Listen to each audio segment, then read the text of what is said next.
powerful. So, I always see even folks like, man, whether you think you can do it or whether you think you can't do it, whichever one you feed that energy to, that's probably right. So if you think you can do it, you can. If you think you cannot do it, you probably won't. So I'm big into, the power of the mind. What makes the journey worth it? The pain, the adversity, the opposition, the challenges, the uncertainty. Why do I have to go through this? What's the lesson in this? I got a paralyzed right arm and hand. The $1 million question I get every single day is, you wouldn't change what happened to you, why? Serendipity. Join us for insightful dialogues about not just successes, but about failures, opposition, adversities that shaped and molded individuals to who they are today. I'm Inky Johnson. This is Serendipity. Welcome to Serendipity with Inky Johnson. Today's guest, he's a father, he's a son, he's a brother, he's an NFL All-Pro corner for the Los Angeles Rams, Jalen Ramsey. What up, Jay? How you doing, man? What's up, man? Appreciate you having me. Oh, no doubt, man. Thank you for your time. I greatly appreciate it. For sure. So, Jay, I want to get into it, man. I want to ask you a question right off rip. As I research you, man, I know a lot about you in terms of just watching the way you play the game. I'm a fan. I love it. But I want to ask you a question. What comes to mind when you think about your daughters, Breland and Brooklyn? Joy, man. Yeah. Joy. Yeah. That's the first thing that comes to mind, just pure joy. Yeah. I mean, I could be having a bad day personally or bad moments during the day personally. And when I see them, it's just like instant joy. Like, these beautiful God's creations, that I had a little hand in, and just they smile, they attitudes growing into themselves a little bit, just growing up so fast on me. Yeah. It's just pure joy, man. Like, joy thinking about them and looking at them and everything. It's just joy. Joy is filled in my heart. No doubt, man. I got two of my own. I got a 9-year-old son, 10-year-old daughter, so I know that feeling. But you said something, man, at the end of the 2020 season, and I wrote it down, right? You allowed a career low completion rate of 50.7, and you said, I will put this up there as my best season, but I still have a lot of improvements to make. Mm-hmm. Tell me a little bit about that mindset. Man, I kind of always have a mindset in life where I'm never satisfied and I'm not content ever with anything that I'm personally doing. Not talking about like I'm always happy and counting all my blessings that the Lord has blessed me with. So not in that way that I'm not satisfied, but more so in a humanly way of like, I can always be doing more in my life, in my profession, and everything that I'm doing. So yeah, I know there's so much more that I can tap into, as a man, as a father, as a son, as a brother, and even in my profession. Like I said, it was my best year yet. I put an emphasis on the yet just because I know that I have so much more in me that I just need to tap into and focus even more and just get it out of me and give everybody the greatness that I know is in me and kind of just let his light shine through me. Hey, there's a quote that says, our talent is God's gift to us, and what we do with it is our gift back to God. Yeah, you know what I'm saying? And I think about that when you say that. But what drives the way you play the game, right? Because a lot of people would consider you the best corner in the NFL right now, right? And like you said, you got this constant pursuit of greatness. You got this constant pursuit of every time you step on the field, you want to go against the number one receiver, right? What drives that? Because everybody is not wired that way. Man, for me, it's a lot. It's internal, It's a lot of what you kind of just said. Like, I realize and I recognize and I count my blessings, and I know God has blessed me with so much that if I feel like if I don't go out there and give it my all and put my best foot forward every single day, practice, games, whatever the case may be, then I'm doing a disservice to God. Like I feel like I'm, you give me all these gifts, everything, and for me to not go out here and utilize every bit of it and try to put on a show for you. Like if you sitting there watching me, I'm gonna use all these gifts you've given me. I'm gonna put on a show for you. Like it's like as a young child, I was always trying to make my dad proud. Anytime I stepped on the field, like I want to make you proud. Like this is what it was. And as I've grown up, it's like I want to make my heavenly Father just as proud. Like, I want to make you proud every single time I step on the field. So that's honestly where a lot of it comes from for me. And then obviously just in the game itself, and in this league, and it's so prestigious, and there's been so many greats to come before me, like my idols and things like that, that I'm still chasing greatness. No matter what I've accomplished thus far, it's still more for me to accomplish. There's still goals out there that I have not achieved yet. And so I'm going to keep going until I achieve those goals. I'm going to keep giving it all I can until I achieve those goals, if that's in his will for me.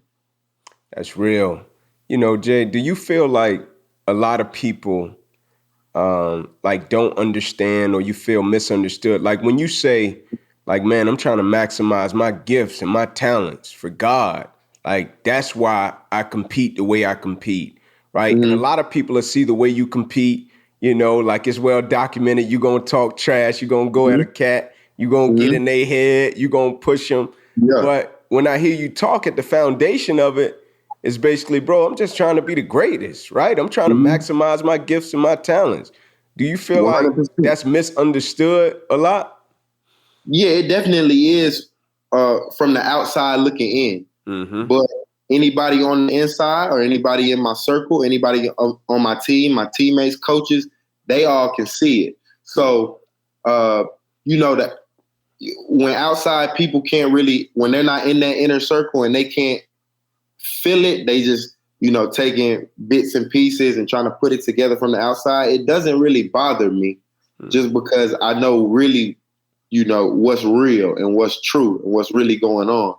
That's why I've never had issues with teammates. Like we've always had the utmost respect. Coaches, same. It's always been that way with me internally. So the outside noise don't really bother me at all. And yeah, it's misunderstood, but that's just kind of what comes with the territory in today's game. They're gonna highlight the things that make the headlines or the highlights, but they might not always be highlighting the times where it's encouraging words, or it's times in games. If I feel a cramp coming on in the middle of the game, I drop right there, bow my head, pray like, Lord, please don't let this cramp take over the game. I'm trying to do something for you, dear Lord. Like those moments don't get captured because those moments might not hit the highlights or the headlines as good as the moments where I'm telling a opposite receiver like, yo, I'm finna lock you up, though. So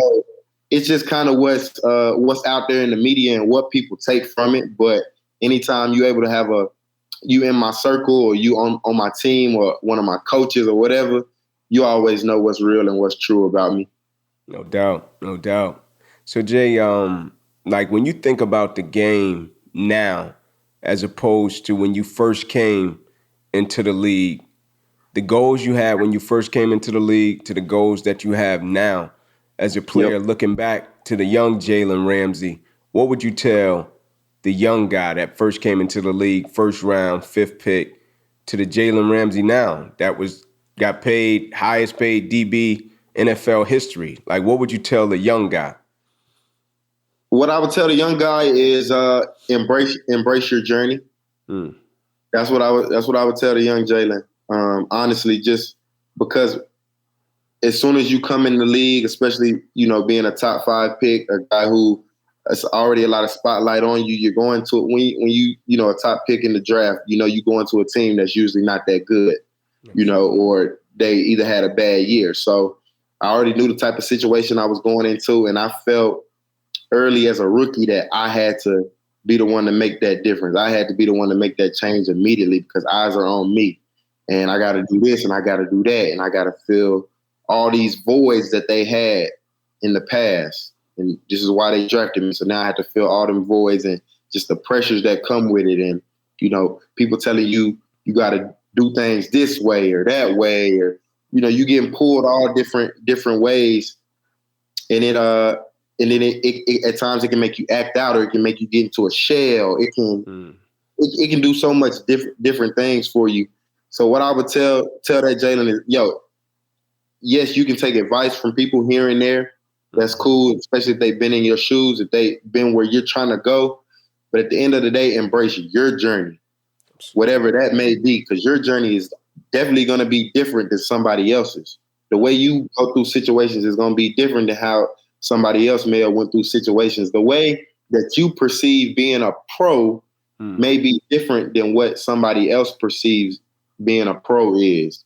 The way you evolve your game may be different than somebody else. Even if there's similarities or comparisons along the route, everybody's journey is completely different. So I would definitely tell, young rookie Jalen coming in the league, like, embrace your journey, be authentic to yourself, truly, and just grow. It's going to be growing pains. It's going to be ups and downs. Embrace all of it.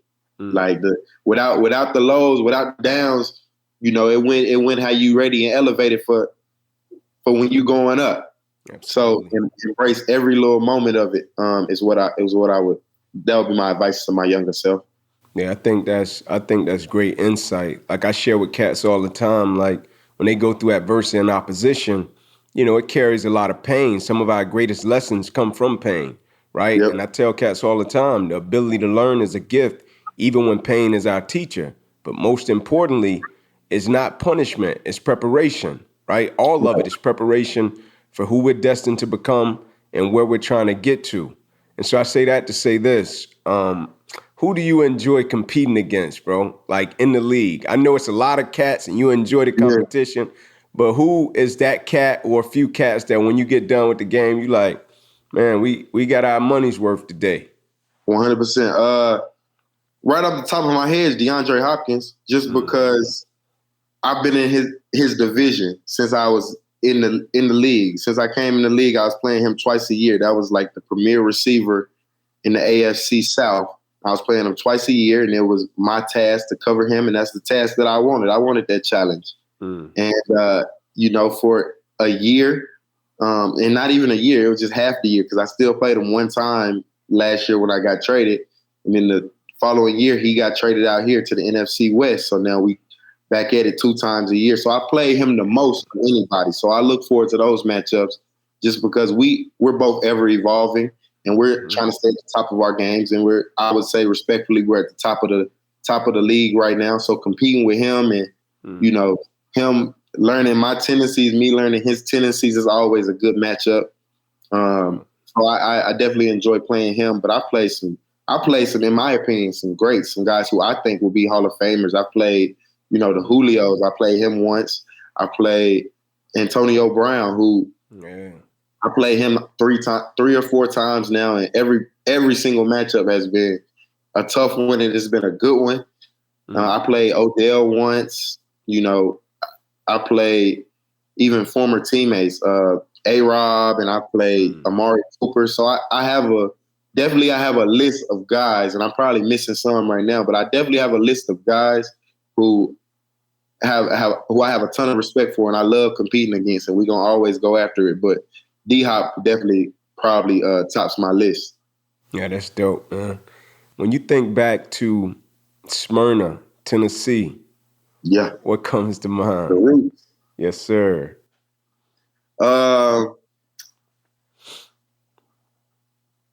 Just the foundation, family. Like that's what comes to mind. Like my family, my foundation, my support system, my rock. My mom, dad, brother, cousin.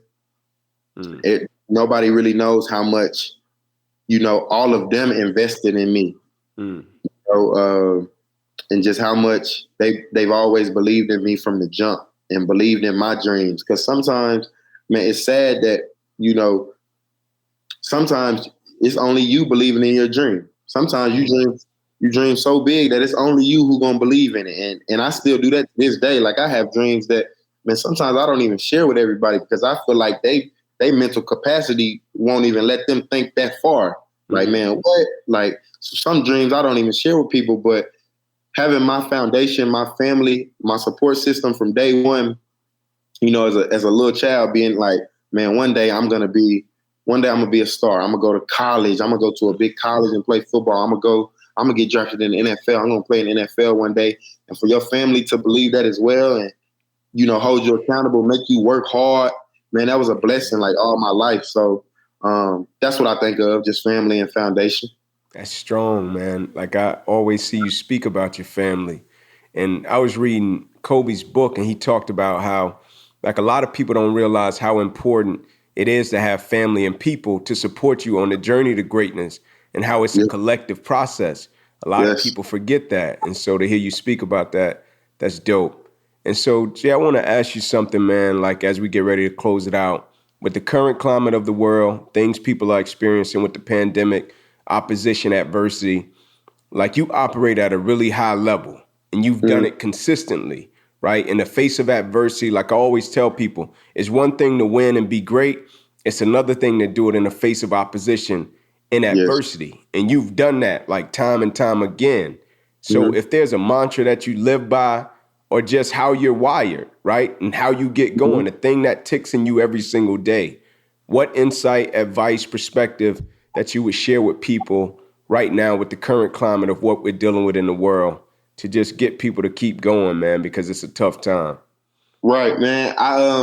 One thing that I've kind of always lived by since I was like a junior in high school, I was being recruited and I was actually committed to Southern Cal, USC, out here on the West Coast, and I was being recruited by T. Martin.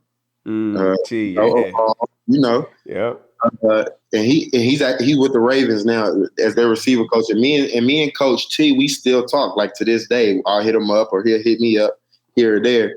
But I'll never forget. I want to say I was a junior, and Coach T, he had hit me up one day and was just giving me some encouraging words or something. And he said something that stuck with me, like, forever. Like, I still think about this. And when I speak to, like, kids or, you know, groups or whatever, I still say this, like, at the end of my speech or whatever. I always tell them, I say, you know, Coach T. Martin told me this, and it stuck with me forever.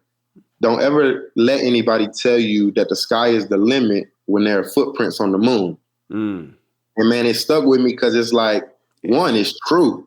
And, you know, people love to say, like, man, the sky's the limit for that kid, or the sky's the limit for your talent, your potential, or this or that.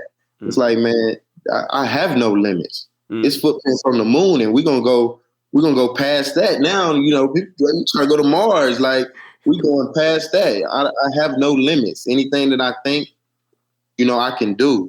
Anything I put my mind to, I can do it. Now, I can be the greatest. I can change the world. I can change somebody's life. Like, I can do it all. So the mind is so powerful and it's so strong. I've kind of embedded that in me. And that's how I carry my life. Like, my mind is so strong. I don't let negative thoughts, you know, linger in my head. Obviously, here and there, thoughts can come in your head, but I don't give them the time of the day. They're not going to be in my head for 10 minutes, 5 minutes if it's up to me. Like, you know, nothing negative anybody can say. It's what's in my mind, and what I put in my mind and what I keep thinking. I'm gonna make that become true. You know, I'm big into even speaking things into existence. Like, absolutely, the mind is just so powerful. So, you know, I always see even quotes like, man, whether you think you can do it or whether you think you can't do it, whichever one you feed that energy to, that's probably right. So if you think you can do it, you can. If you think you cannot do it, you probably won't. So I'm big into, you know, the power of the mind. Yeah, that's good, man. Yeah, T a real one. Yeah, so, for sure. Man, I just want to say, bro, thank you for your time. Continue to be great. Continue to take it to an aspirational level, and continue to represent your family in whatever organization that you find yourself talking to, being around, being embedded with. Continue to be great and being Jalen Ramsey. We greatly appreciate you, bro. I appreciate you, man. For real, man. Appreciate you having me on. No doubt. I look up to you, man. Look at your stuff every day. You know what I mean? You inspiring everybody. I'm telling you. My dog, man. I appreciate you.